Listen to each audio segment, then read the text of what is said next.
Well, welcome back. We're on page 54 in Guitar Landscapes today, and we're going to be talking about inversions and arpeggios.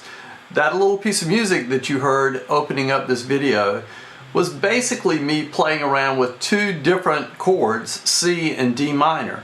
But I was playing different inversions of those chords so that you got a melodic kind of passage because of the top note changing with each particular chord. What you would hear is almost a scale.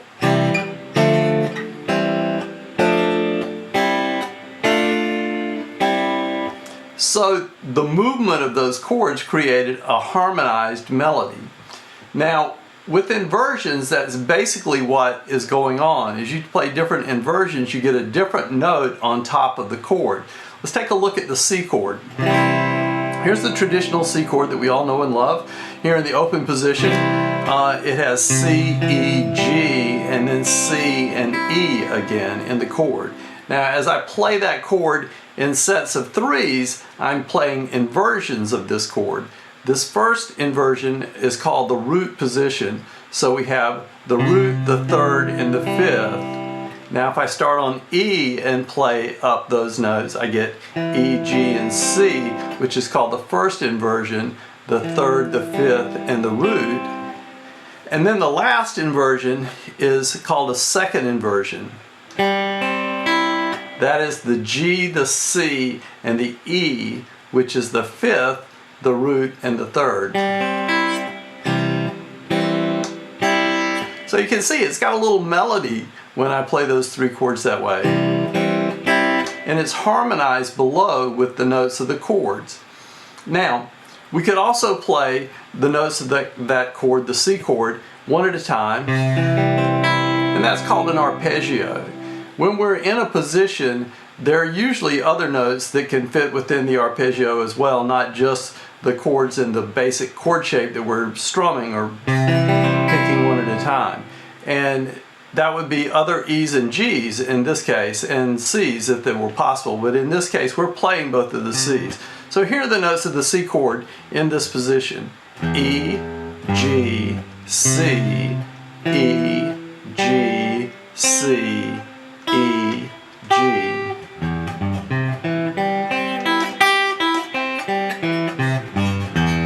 Those are the notes of the C chord played here in what we call open position. Now, if I wanted to be able to take that arpeggio and be able to move it around in different places on the fingerboard, I would need to play it in what we call closed position, so there'd be no open notes. So here I am at the first fret, and I'm going to move every note in that up a fret. So the first note I'm going to play is here, the F note, and then A flat, D flat, F, A flat, D flat, F, and then A flat again. Now the notes that I just played,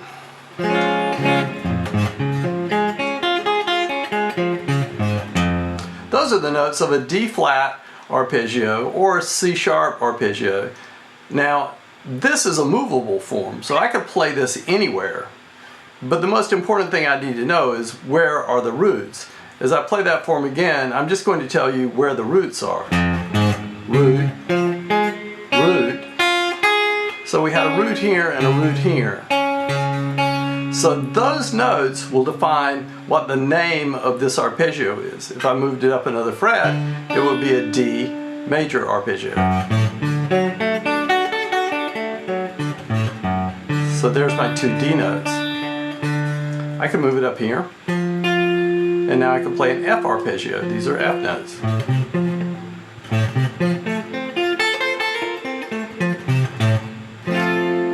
So it becomes a completely movable form.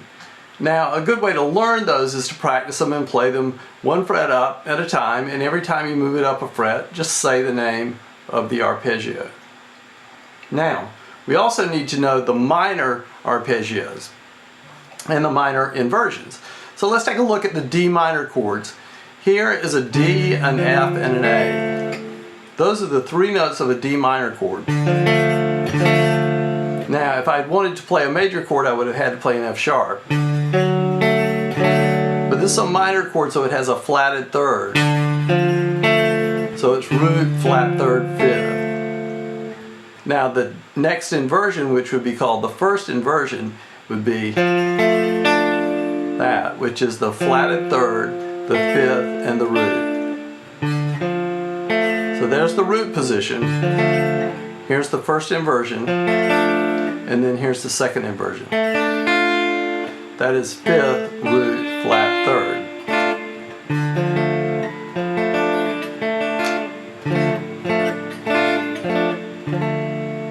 Now, same thing with the arpeggio here.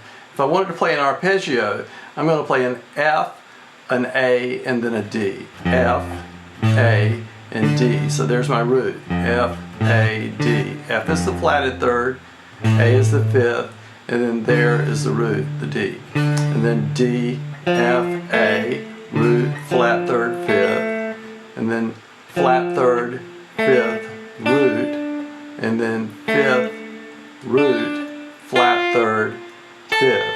Here's the whole arpeggio.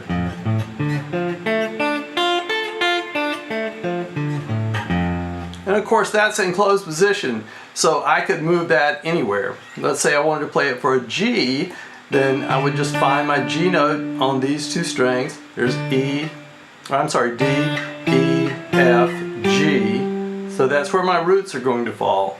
My first flatted third is going to be here.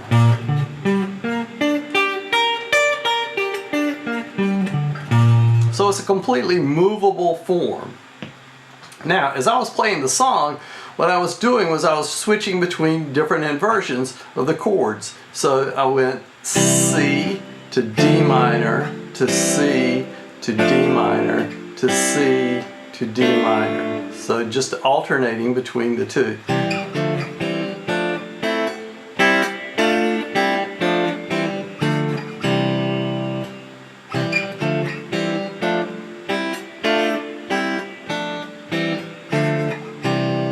And I made a melody based on those little chord moves. So it went something like this.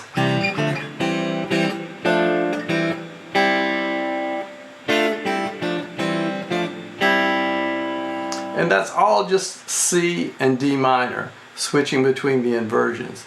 So you can see you can do a lot in terms of like creating a melody, in terms of creating harmony parts for people to sing, or for horn players to play, or for, you know, three guitar players to play together. So the inversions themselves and the arpeggios working together, those can be used for improvising, for writing, and for arranging music. Now there's one more arpeggio that we need to learn, and that is the diminished triad.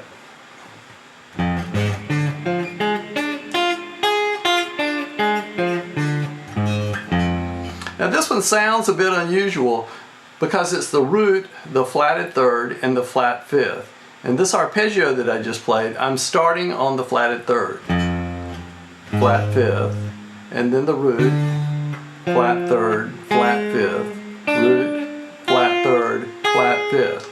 It's easy to think of it as a D minor arpeggio with the fifth lowered. Instead of that,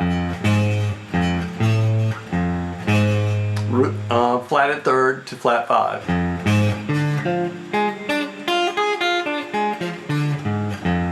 Just like that.